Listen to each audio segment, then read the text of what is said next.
ईशान देव सवितर्देवतान् परासु यद्भद्रं तन्नयासु।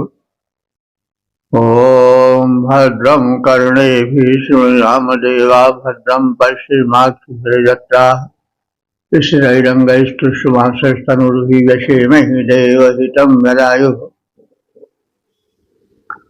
ओम वेद प्रेम सभी श्रोताओं संप्रति हम सभी वेद के दशम मंडल के 39वें सूक्त के 8वें मंत्र की व्याख्या में प्रवेश करने जा रहे हैं।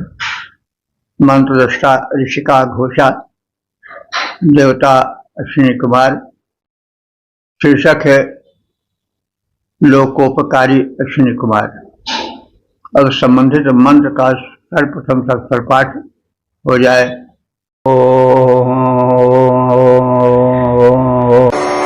युवं विप्रस्य चरणामुपेजुषः पुनः कलेन कृणुतं युवध्वजाः युवं वन्दनमृष्यता ततोऽपधुर्युवं सद्या विष्फलामेतमेतथः। इस 6वें मंत्र में अश्विनी कुमारों के लोकोपकार एवं उनके कुशल चिकित्सीय कर्म का कथन है। युवम माने तुम दोनों अश्विनी कुमारों ने कलेह विप्रस्य, कलि नाम के ज्ञानी ऋषि का, विप्र है, विप्र के विषय में जैसे हम कहते आए हैं कि ज्ञानी को विप्र कहा जाता था। ऋग्वेद में कोई जाति पाति का बंटवारा नहीं है, वर्ग का बंटवारा भले है। जैसे एक ज्ञानियों विज्ञानियों का क्षेत्र था, वे ब्राह्मण कहलाते थे या विप्र कहलाते थे, और एक वर्ग सैनिकों का था, क्षत्रियों का था, वो क्षत्र यानी समाज को हानि से, आक्रमणों से बचाते थे। और एक व्यापारियों का वर्ग था विष। देखिए विष से वैश्य बना है, विष माने प्रवेश। तो ये वर्ग एक प्रांत से, एक देश से दूसरे देश में प्रवेश करके व्यापार करता था, इसलिए उसको वैश्य कहा जाता था। एक ऐसा वर्ग था जो विशेष प्रतिभा संपन्न नहीं था, वो सफाई कर्मचारी का काम करता था, और यह सभी देशों में पहले भी था, आज भी है और हमेशा रहेगा। भारत में भी है, विदेश में भी है। बाद में परिवर्तन के दौरान वस्तु कुरीतियों में भी बदल जाते हैं, लेकिन आज जबकि युग को एक नया आयाम मिला है, युग ने नई करवट ली है, तो उसे सत्य को समक्ष लाना चाहिए। सामाजिक कलह को प्रोत्साहन नहीं देना चाहिए। यह वेद में है, वह वेद में है, ऐसा है, जात पात का भेदभाव है, वो ऐसा है। अरे यह अपने ऋषियों के दिव्य दर्शन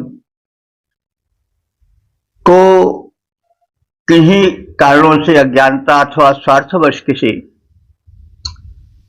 उसको दुष्प्रचार के सीमा में लाना महत पाप है भाई। तो ये नहीं होना चाहिए। तो बात विप्र की आई। विप्र अर्थात विशेष प्रजानात इस विप्रा, जो विशेष रूप से ज्ञान विज्ञान से संपन्न हो, समृद्ध हो, वह विप्र है। बाद में शब्द रूढ़ हो जाते हैं। जैसे हस्ती शब्द है, हस्त माने हाथ होता है, और हस्ती माने हाथ वाला। तो है अब क्या हाथ से हाथ वाला है? हाथ वाले तो हम सब भी हैं, लेकिन अब उसके, जिसको हम सूंड कहते हैं, विशेष बल होता है, और उसी बल से वह भक्षण आदि करता है, सुरक्षा भी करता है। तो बाद में वो रूढ़ हो गया एक पशु विशेष के लिए। तो ऐसे शब्दों की गति का, प्रारूप का, युग का ध्यान रख करके किसी विषय में निर्णय लिया जाए, प्रचार किया जाए तो अच्छा है।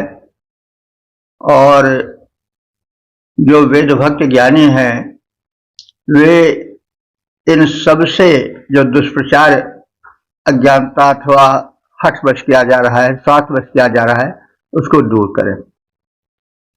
तो कलेह विप्रस्य, कलि नाम है एक विप्र माने ज्ञानी ऋषि का। कल से कलयुग नहीं लेना चाहिए। तो कलि नाम के विप्र का, ज्ञानी का जो ऋषि था, उसको जरणाम उपएषु, जरठ कर दिया था। किसने? बुढ़ापे ने। बुढ़ापे ने उसको बड़ा जर्जर कर दिया था और वो जरणाम उपएषु, जरावस्था को प्राप्त हो गया था। बिल्कुल दुर्बल हो करके चलने फिरने में असमर्थ हो गया था।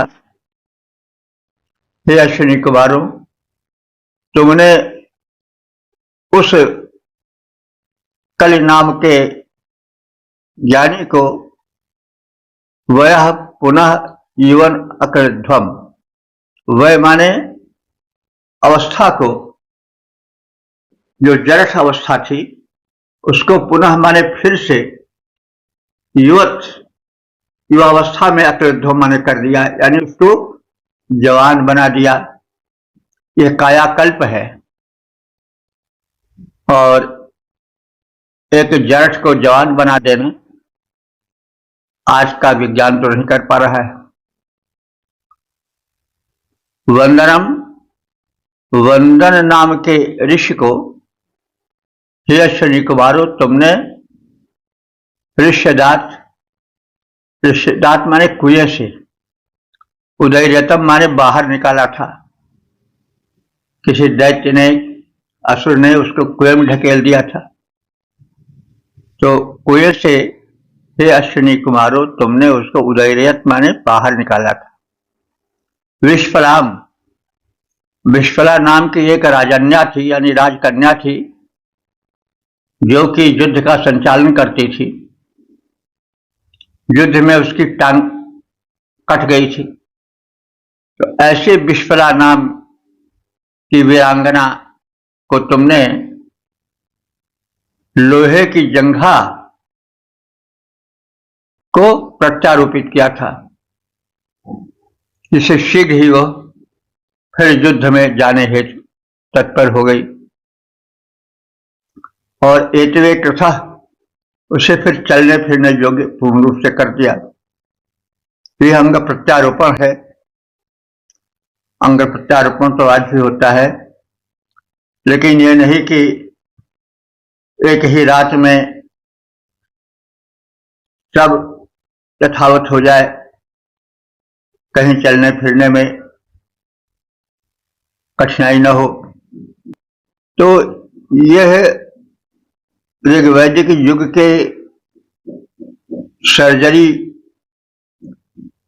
शल्य क्रिया का उत्तमोत्तम उदाहरण है, कायाकल्प का उदाहरण है। तो हे अश्विनी कुमारों, तुम दोनों ने कलि नामक ऋषि को, जो अत्यंत जड़ हो गया था, फिर से यौवन युक्त किया, कायाकल्प किया।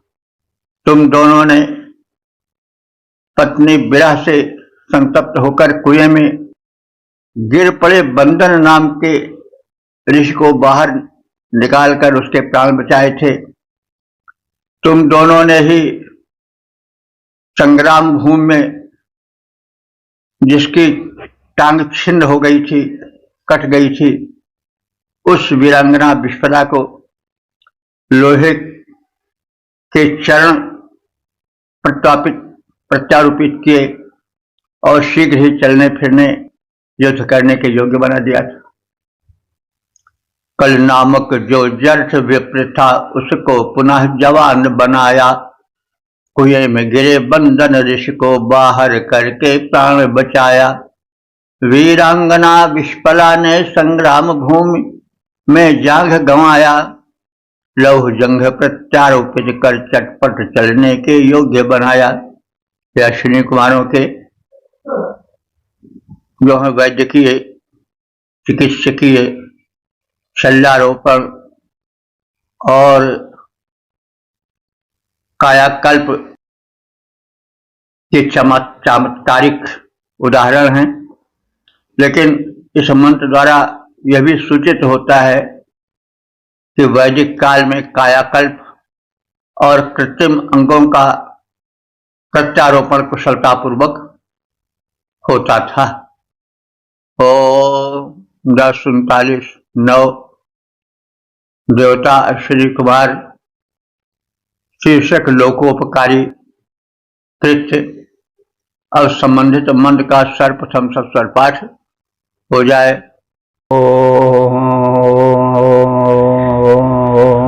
यवं हरेवं रसना गुहाहितमुदये रजतं ब्रवां समश्विनान् यवं रवे समुदप्तमत्रज ओमन् बन्दं चक्रधः सप्तवध्वजे।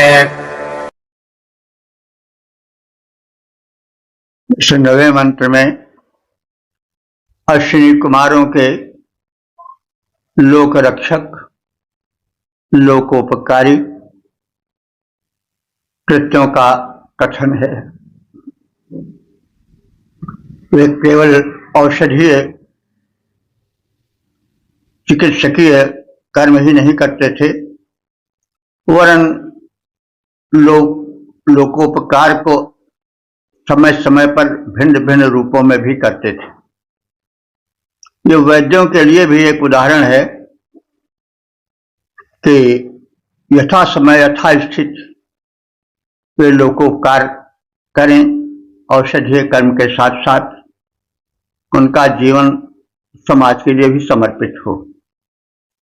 तो वृषणा अश्विना, वृषणा माने बलशाली अथवा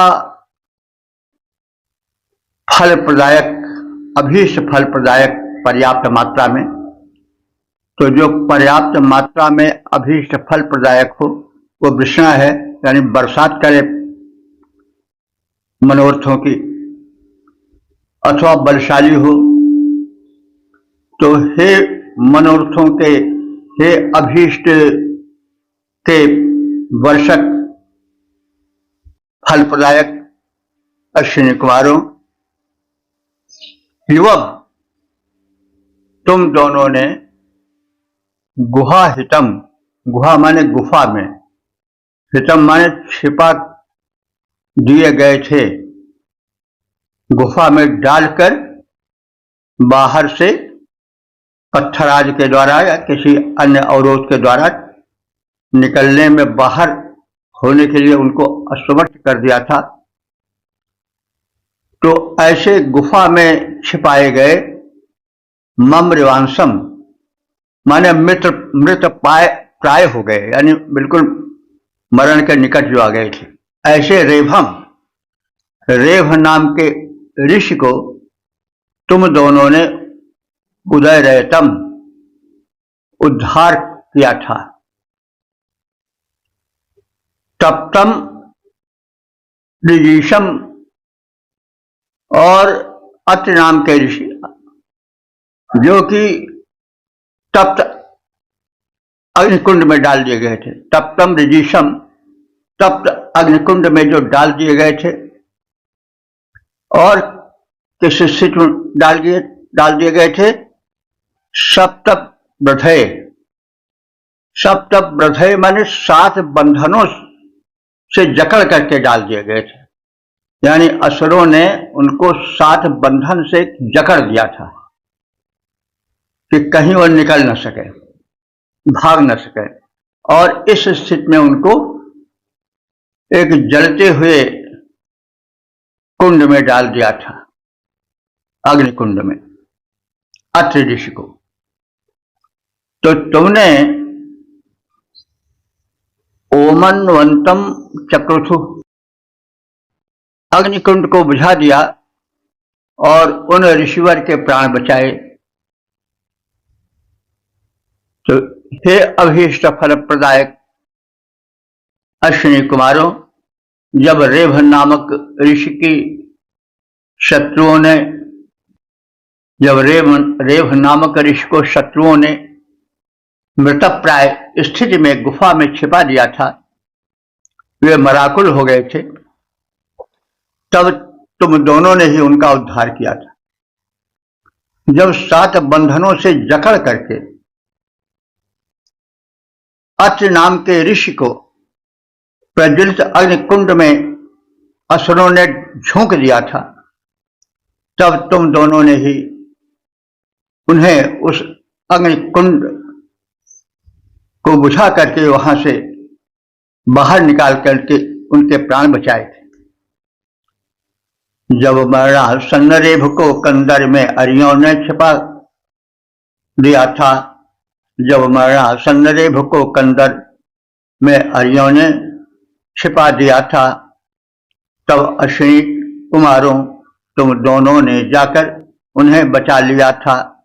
प्रज्वलित अग्नि में जकड़े अत्रि को जब यों गया बहाया था, तब अग्निकुंड को बुझा दिया, तब अग्निकुंड को बुझा तुम्ही दोनों ने उन्हें बचाया था। ओम 10:39 10 देवता अश्विनी कुमार शीर्षक लोकोपकारी कृत्य। अब संबंधित मंत्र का सर्वप्रथम सत्वर पाठ हो जाए। युवं श्वेतं वेदवेश्विनाश्वन्नपभरवाजैर्नपदे च भाजिनम् चरकृत्यं ददथर्त्राभजत्सखं भगन्ननृभ्यो हव्यं मयो भवम्।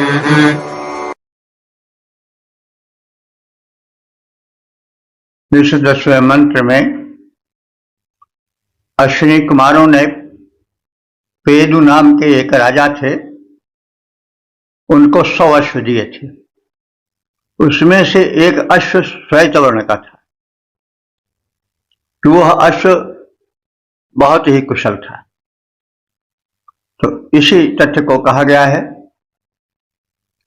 और उसे विशिष्ट श्वेतवर्णी अश्व की प्रशंसा की गई है।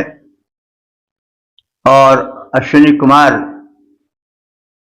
दानी भी थे और चिकित्सा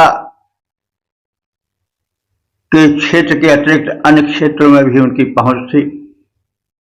अश्वाज दिए जाते हैं राजाओं महाराजाओं को युद्ध के लिए।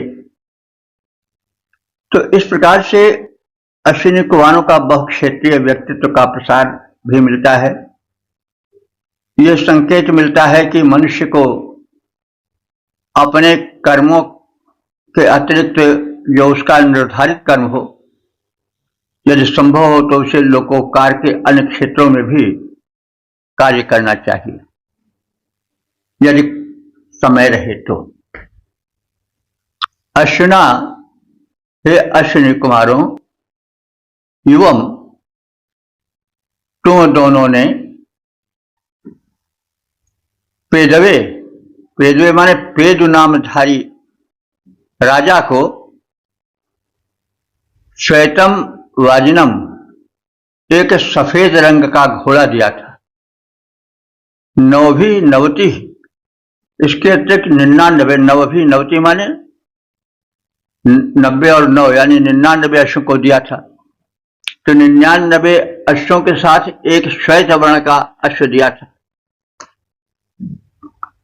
और जो तुमने यह श्वेत वर्णीय प्रदत्त अश्व था तुम्हारे द्वारा, वो बड़ा ही उपयोगी, बड़ा ही विलक्षण था। द्रावित सखम, द्रावित माने भगा देने वाला,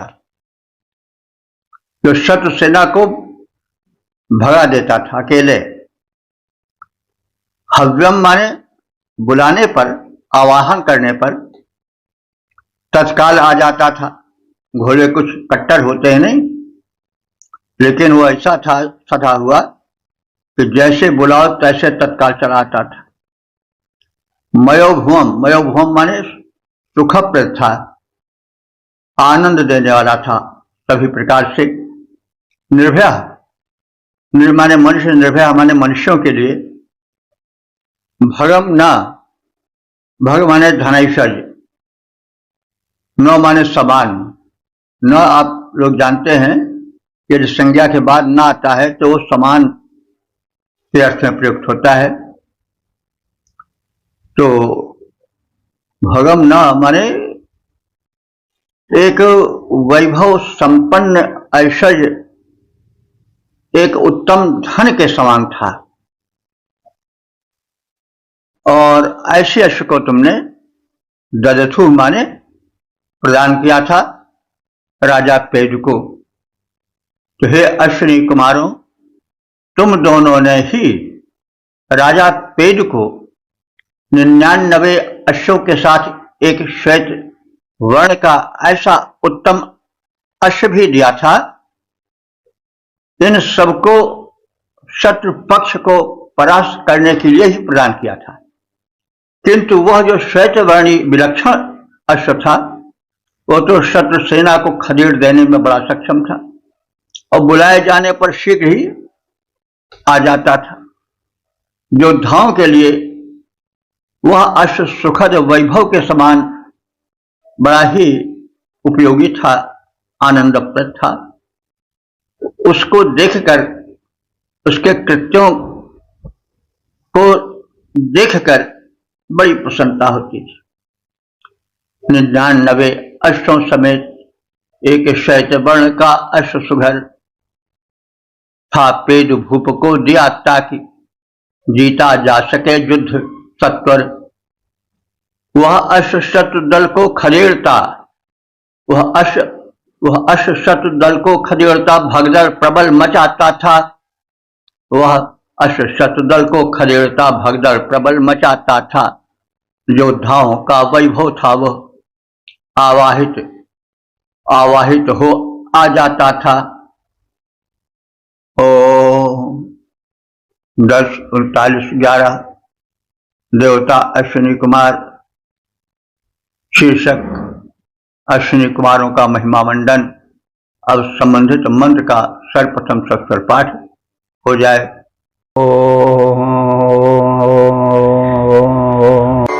नकं राजानामदिते कुतश्चन नाम्भो अश्नोति दुरितन्न किर्भयम् यमश्विना सह वा रुद्रवर्तने परो रथं कृणुतः पत्न्या सह। इस 11वें मंत्र में अश्विनी कुमारों की महिमा की प्रशंसा कर उन्हें महिमा मंडित किया गया है। राजानो अदिते, राजानो दोनों अश्विनी कुमारों के लिए आया है। हे राजा रूप अश्विनी कुमारों, अदिते, हे न खंडित होने वाले अक्षय राजाओं अश्विनी कुमारों। दित होता है खंडित होना और अदित माने जो खंडित न हो, यानी तुम इतने सक्षम हो, इतने समर्थ हो, इतने पुष्ट हो कि तुम्हें कोई भी चाहे तो कैसा भी हो खंडित नहीं कर सकता। तुम पुष्ट हो, एक रूप हो। तो हे सुशोभन अखंडित न होने वाले दोनों अश्विनी कुमारों, सुहो रुद्रवर्तिनी, तुम सुहो माने अच्छी तरह से आभूत किए जाने वाले हो और तुम जिस मार्ग से चलते हो उस मार्ग में तुम्हारी प्रशंसा होती रहती है, जो कि तुम्हारी महत्ता का परिचायक। अश्विनो अश्विना, हे अश्विनी कुमारों, पुरोरथम पत्न्या सह क्रौथा, जो तुम्हारे रथ के आगे अपनी पत्नी समेत समर्पित कर देता है उसका तुम कल्याण करते हो। मतलब जो स्वयं अपने परिवार सहित शरणागत हो जाता है कि अब तो आप ही हमें बचाओ, तो तुम उस पर विशेष कृपालु होते हो, उस दंपति को तुम विशेष रूप से आश्रय देते हो। अंधा अंधा कहते हैं पाप को, और हे अश्विनी कुमारों, तुम पाप को काट डालते हो, न अश्नोति, पाप तुम्हें छू तक नहीं सकता है। दुरितम, पापजन्य दुर्गति को, न कि भयम, और पापजन्य दुर्गत से तुम्हें कभी भय भी नहीं होते, क्योंकि तुम निष्पाप हो, कर्म कुशल हो, लोकोपकारी हो। तो हे अक्षय राजाओं, हे अखंड अश्विनी कुमारों, तुम दोनों शुभ नाम वाले हो। जिस समय तुम मार्ग से जाते हो, उस समय चारों ओर तुम्हारे सुकृत्यों के कारण तुम्हारे प्रशंसक तुम्हारे अस्तुत विषयक गीत गाने लगते हैं। यदि तुम दंपति को रथ के अगले भाग में चढ़ाकर आश्रय देते हो, तो वे आश्रित दंपति पाप दुर्गत से दूर हो जाते हैं और संसार का भय उन्हें छू तक नहीं सकता है। जिस समय मार्ग से जाते हो, स्तुतियां होती जाती हैं। हे अश्विनी कुमारों, जिस समय मार्ग से जाते हो, जिस समय मार्ग से जाते हो, स्तुतियां होती जाती हैं। अश्विनी कुमारों, शुभ नामों की गाथा कानों में आती हैं। रथ के अगले हिस्से में जब दंपति सदाश्रय पाते हैं, सांसारिक भय दुर्गत कोई स्पर्श नहीं कर पाते हैं। 10, 39, 12 देवता अश्विनी कुमार शीर्षक रथ की प्रशंसा। अब संबंधित मंत्र का सर्वप्रथम सत्वर पाठ हो जाए।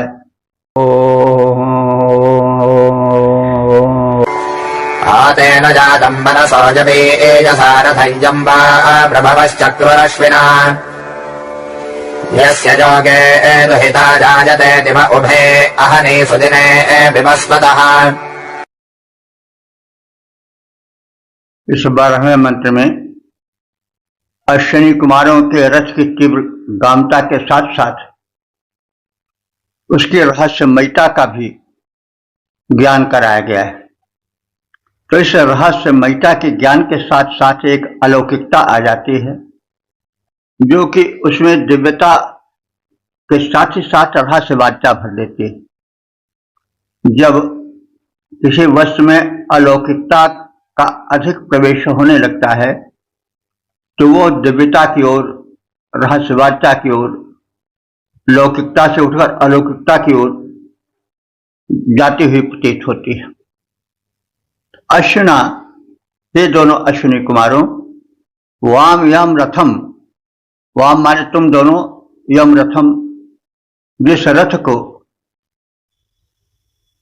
अनुभवाह चक्षु ऋभुओं ने बनाया था, यानी तुम्हारे जिस रथ को ऋभुआ यानी ऋभुओं ने चक्र बनाया था। ऋभु कौन है? ऋभु शिल्पी हैं। ये बड़े कुशल शिल्पी हैं। ऋभुओं के सूक्त भी आए हैं। इन्होंने अपने शिल्प बल से मनुष्यत्व से उठकर देवत्व को प्राप्त किया और अंत में इनको सोमपान का अधिकार मिल गया देवों के साथ बैठकर। ये बड़े कुशल शिल्पी हैं। तो इन कुशल शिल्पियों ने तुम्हारे रथ को बनाया था। अब यहां कुशल शिल्पी से परमात्मा की ओर कुछ संकेत मिलता है, कुछ रहस्यवादिता की झलक मिलती प्रतीत होती है। तो यस्य रथ से योगे, जिस रथ को ऋभुओं ने शिल्पियों ने बनाया था, उसके योग होते ही, उदय होते ही, आते ही दिवह दुहिता जायते। दिवह माने द्विलोक या आकाश लोक की, दुहिता माने कन्या, जायते माने पैदा होती हो। कन्या कौन है? उषा। तो दिवह दुहिता जायते आकाश की कन्या उषा प्रकट होती है। अब यहाँ रथ में दिव्यता का, एक रहस्यवादिता का, एक अलौकिकता की झांकी मिलती है कि हे अश्विनी कुमारों, तुम्हारा रथ इतना रहस्यमय है कि वह जैसे आता है वैसे उषा, जो कि दिलों की कन्या है, वो उस पर आरूढ़ होने आ जाती है। तो इससे यह भी संकेत मिलता है कि प्रभात कालीन बेला में अश्विनी कुमारों के रथ में वैशिष्ट भरा रहता है। प्राभातिक बेला स्वास्थ्य के लिए उत्तम और प्रदूषण रहित वातावरण होने के कारण बड़ा उत्तम काल होता है ब्राह्म बेला वाला। तो अश्विनी कुमार स्वास्थ्य से संबंधित दिव्य शक्ति हैं। तो वे जब आते हैं उस बेला में तो उनके रथ पर उषा कन्या चढ़ जाती है। तात्पर्य है कि जो उषा है वह अश्विनी कुमारों के रथ पर आती है। इसका तात्पर्य सीधा सा यह हुआ कि प्राभातिक बेला, उषाकालीन बेला अश्विनी कुमारों के आगमन का समय होता है और उस आगमन बेला में उषा का सौंदर्य और स्वास्थ्य दोनों का सम्मिलन रहता है। विवस्वत कहते हैं सूर्य को। विवस्वतः हमारे सूर्य से उभे आहनी सुजने, सुंदर दिवा निशा का जन्म होता है। मतलब अब यहाँ थोड़ी अलौकिकता, रहस्यमयता अधिक झांक रही है। तो विवस्वतः हमारे सूर्य से फिर दिन और रात का जन्म होता है तो स्पष्ट है, लेकिन वह दोनों दिन और रात अश्विनी कुमारों के रथ से संबंधित हैं। यहां पर रहस्यमयता है।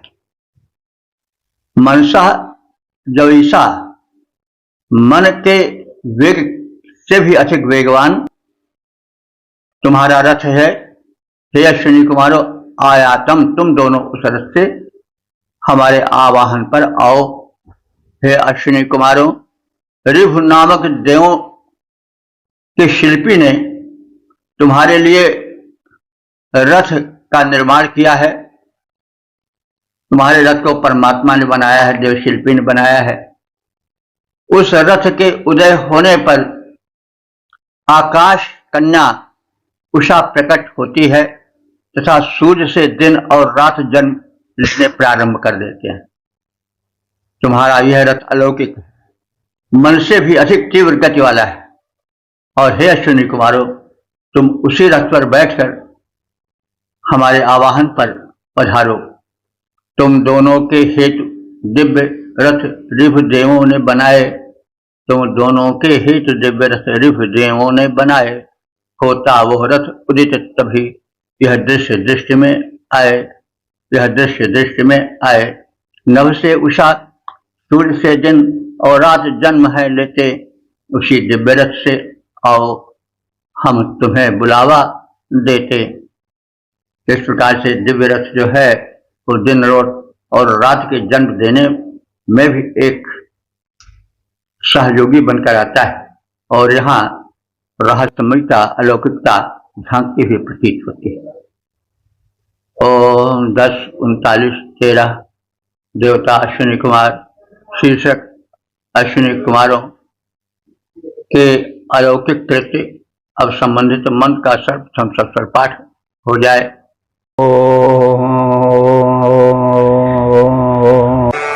तावत्तरजातं जजुषा विपरपतमपिन्वतं शयवेधेदमश्विना मृगस्य चित्वर्तिकामन्तरास्याद्युवंशते भरग्रसिदाममञ्जलम्।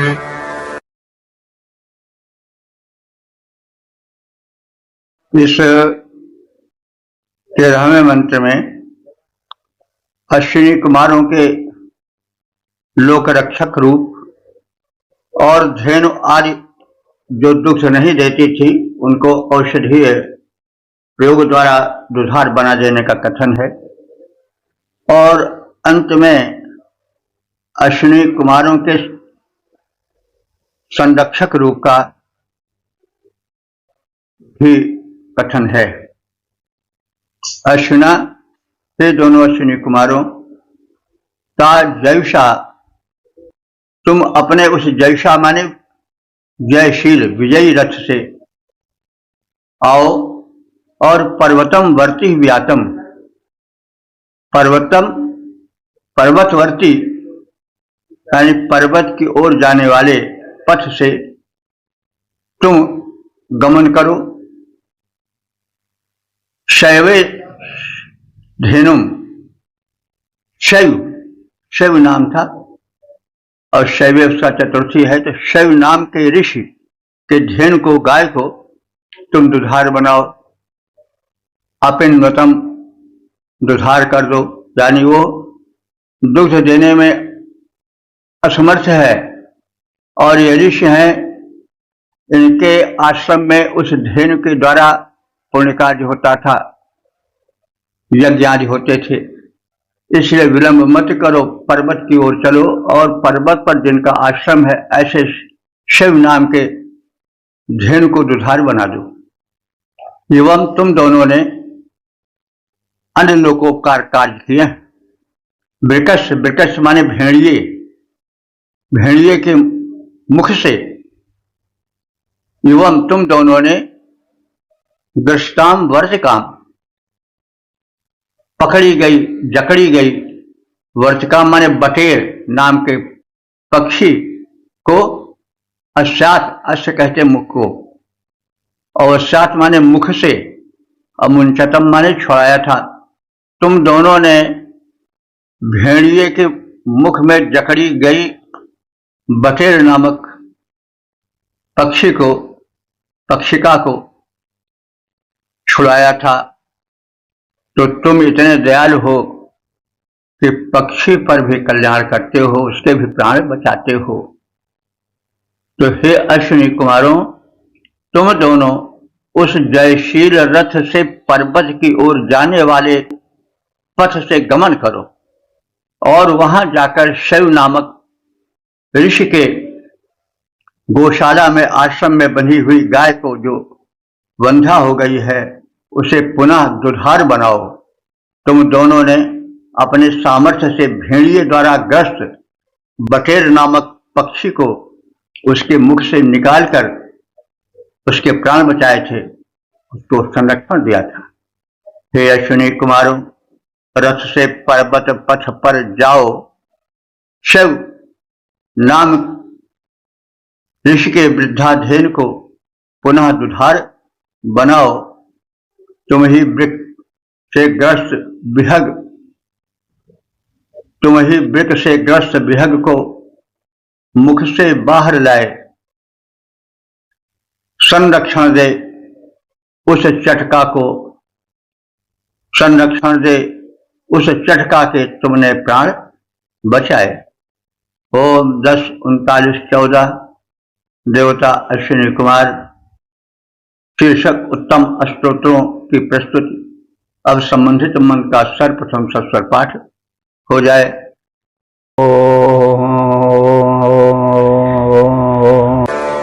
एतं भां स्तोममश्विनामकर्मा तच्छाम भृगवो नरधम् न्यामृक्षामजोषणान्नमर्ये नित्यन्न सोनं तनजं दधानाः। इस 14वें मंत्र में, जो इस सूक्त के समापन का मंत्र है, उसमें अश्विनी कुमारों की प्रशंसा में, स्तुति में जो स्तोत्र, जो स्तुति मंत्र प्रस्तुत किए जा रहे हैं, उनकी विशेषता का कथन है। तो अश्विना, हे दोनों अश्विनी कुमारों, वाम, वाम माने तुम दोनों के लिए, एवं स्तोमम, यह स्तोत्र प्रार्थना अभिषेक मंत्र, अकर्म माने मैंने स्वर आदि से संयुक्त करके निर्मित किया है। भृगवः न, अब वो कैसे सुंदर बनाया गया है, आकर्षक बनाया गया है। जैसे भृगुआ माने भृगु की संतानें, नौ माने समान, जैसे भृगुओं की संतानें जो थी वो रथ बनाती थी, वो रथ बड़ा ही उत्तम होता था। तो भृगुवाहना भृगु की संतानों के समान रथम अतक्षाम, रथ को जैसे वे बनाती थी, जैसे वही कहा गया अभी कि जैसे भृगु की संतानें जो थी वो रथ के बनाने में बड़ी कुशल थीं, और रथ को जैसे वो सुंदर गढ़ कर तैयार कर देती थी, आकर्षक बना देती थी उनकी संतानें भृगुओं की, वैसे मैंने इस तुम्हारे लिए प्रस्तुत की गई स्तुतियों को अच्छी तरह से प्रस्तुत करने की चेष्टा की है, सजा धजाकर स्वर आदि से संयुक्त करके प्रस्तुत किया है। तो फिर और बताई जा रही है बात किस तरह से जो तुम्हारे अस्तुत विषयक मंत्र हैं उनको और कैसे हमने सजाया है आपकी स्तुति में प्रस्तुत करने के लिए, ताकि तुम प्रसन्न हो जाओ तुम दोनों। योषणाम ना, योषणाम माने उस कन्या के समान, स्त्री के समान। तो जैसे कन्या दान के लिए कन्या को वर को दान देने के लिए उसका पिता वस्त्र आभूषणों से अलंकृत करके दान करता है, प्रदान करता है सुयोग्य वर को, वैसे ही हमने सजा धजा करके इन स्तुतियों को तुम्हारी सेवा में, तुम्हारी प्रार्थना में अलंकृत किया है, मंत्रों को अति सुशोभन बनाया है। तो हे अश्विनी कुमारों, जैसे भृगु वंशज ऋषि तन्मयता पूर्वक रथ बनाते थे और बड़ा सुंदर कर देते थे, वैसे ही मनोयोग पूर्वक तुम्हारे लिए हम सबने ये स्तोत्र प्रस्तुत किए।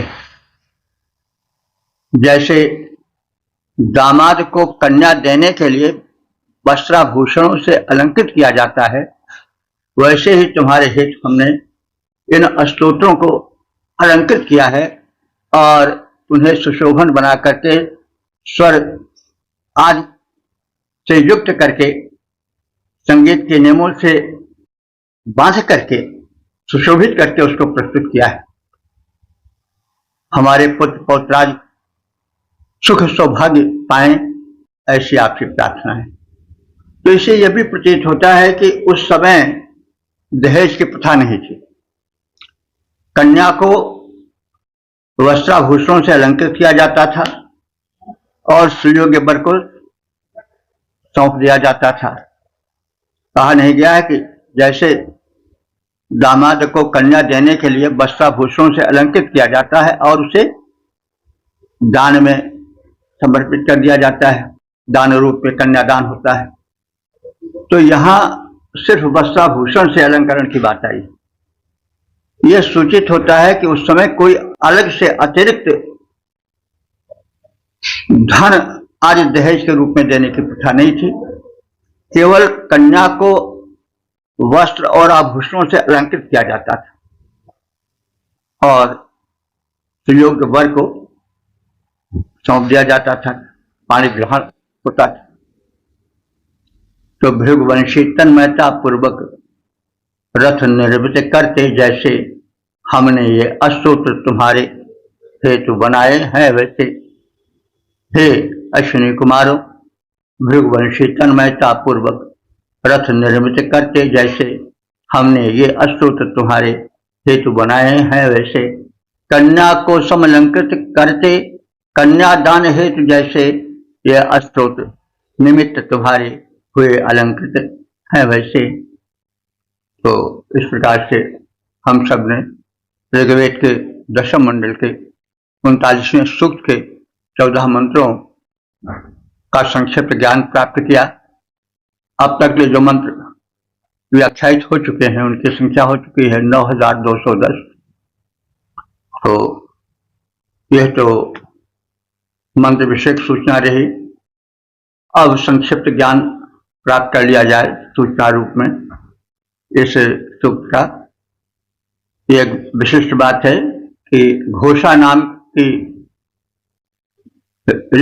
ऋषिका ने यह मंत्र रचे हैं, मंत्र दर्शन किया है। तो इससे स्पष्ट होता है कि ऋग्वेद काल में स्त्रियां भी उस स्थान पर बैठती थी जहां से मंत्र दर्शन होता था, यानी नारी स्वातंत्र था, उन्हें पढ़ने का, लिखने का और ऋषि से मतलब ऋषिका बनने का सुअवसर दिया जाता था। तो ये समाज में स्त्रियों की दशा पर प्रकाश डालने वाला सूक्त है। उसके पश्चात अश्विनी कुमारों की दयालुता, उनकी चिकित्साजन्य कुशलता, चिकित्सकीय पटुता या पाटव का निदर्शन या उदाहरण प्रस्तुत किया गया है। पहले अपने अनुभव को ऋषिका घोषा ने प्रकट किया है कि मैं किन्हीं कारणों से अपने पिता के घर में रहकर वृद्धा सी हो गई थी। हमारा पानी ग्रहण करने के लिए कोई योग तैयार ही नहीं होता था। अश्विनी कुमारों ने कायाकल्प मेरा कर दिया, मैं एक आकर्षक युवती बन गई, मेरा पाणी ग्रहण हो गया। और फिर उसने अश्विनी कुमारों की प्रार्थना की कि तुमने हमारा उद्धार किया, मैं तो अत्यंत गलित अवस्था में थी। फिर अश्विनी कुमारों के लोकोपकारों का कथन है कि उन्होंने च्यवन आदि ऋषियों का कायाकल्प किया, वे जरठ हो गए थे, उन्हें युवा बना दिया च्यवन आदि ऋषियों को। और वे ऋषि अत्रि आदि जो कि राक्षसों द्वारा या असुरों द्वारा सताए गए थे, बांध करके अग्निकुंड में डाल दिए गए थे, उनका उद्धार इन अश्विनी कुमारों ने किया, उन्हें जीवन दान दिया। और अंत में उनके अनेक लोकोपकारी कृत्यों के साथ साथ उनके दान प्रक्रिया का भी कथन किया गया है। वे पेजु नाम के नृप के लिए 100 अश्व दिए, युद्ध में जो अश्व रण कौशल दिखा करके नृप को विजयी बना सकें। उसमें एक श्वेत वर्ण का अश्व था, वो बड़ा ही विलक्षण था और उसके रण कौशल और जो युद्ध नैपुण्य दिखाता था रण क्षेत्र में, उसके आगे सब चकित रह जाते थे। बड़ा सीधा और सधा हुआ वह अश्व था। इस प्रकार से अश्विनी कुमारों के लोकहित और जो दुधार गाय हैं, वे किन्हीं कारणों से जब दुग्ध देने में असमर्थ हो जाते थे तो उसको दुधार बनाते थे। ये अश्विनी कुमार जो थे वे अंग प्रत्यारोपण में भी बड़े कुशल थे। उन्होंने विस्पला नाम की राजकन्या के जंग को लौह जंग से प्रत्यारोपित किया था।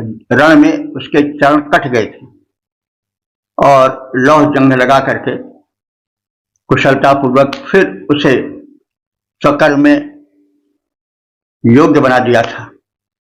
तो यह उस युग के अंग प्रत्यारोपण का उदाहरण है। तो कायाकल्प का और अंग प्रत्यारोपण का जो कृत्य अश्विनी कुमारों ने किया, वह युग की कुशलता का,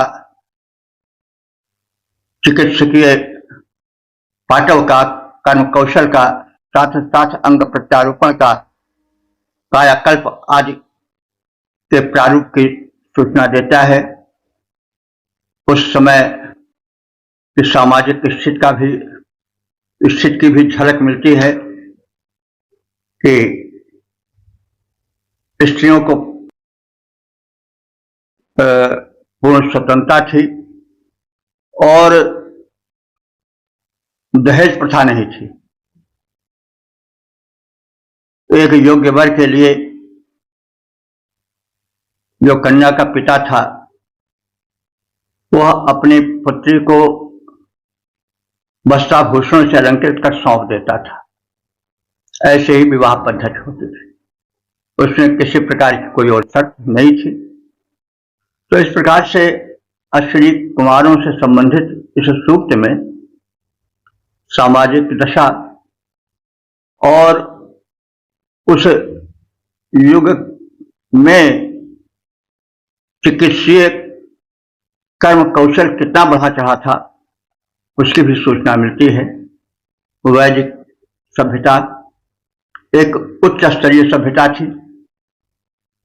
तो इसकी सूचना संसार को दी जानी चाहिए।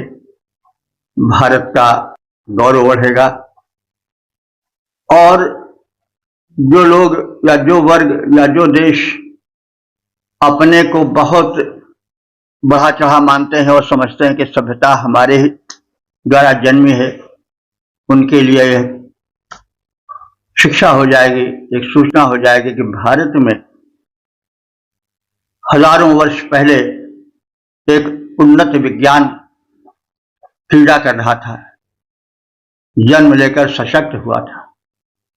तो तमाम ऐसे तथ्य हैं जो कि वैदिक युग के वैशिष्ट्य को, एक सुसंपन्न सभ्यता के पलने का, सभ्यता के विकसित होने का, उसके उन्नत प्रारूप का दर्शन मंत्रों में मिलता है। इससे भारत की महिमा का मंडन होगा, नए नए विचारों का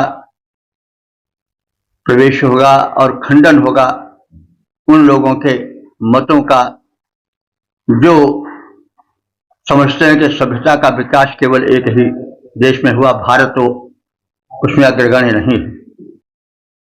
तो इस प्रकार से तमाम ऐसी सूचनाएं हैं जिससे भारत का भाल ऊंचे उठेगा, आत्मविश्वास जागृत होगा। आत्मविश्वास का होना बड़ा आवश्यक है। जब आत्मविश्वास होता है तभी मनुष्य जो है वह अपने को आत्मविश्वास से भर करके, अपने में महत्ता का अनुभव करके, आत्महीनता को छोड़ करके आगे बढ़ता है। उसका भार ऊंचा उठता है और फिर उसमें एक आत्मविश्वास जगता है जिससे देश का कल्याण होता है। इस निवेदन के साथ ओम सर्वे भवन्तु सुखिनः, सर्वे सन्तु निरामयाः, सर्वे भद्राणि पश्यन्तु, मा कश्चित् दुःख भाग् भवेत्।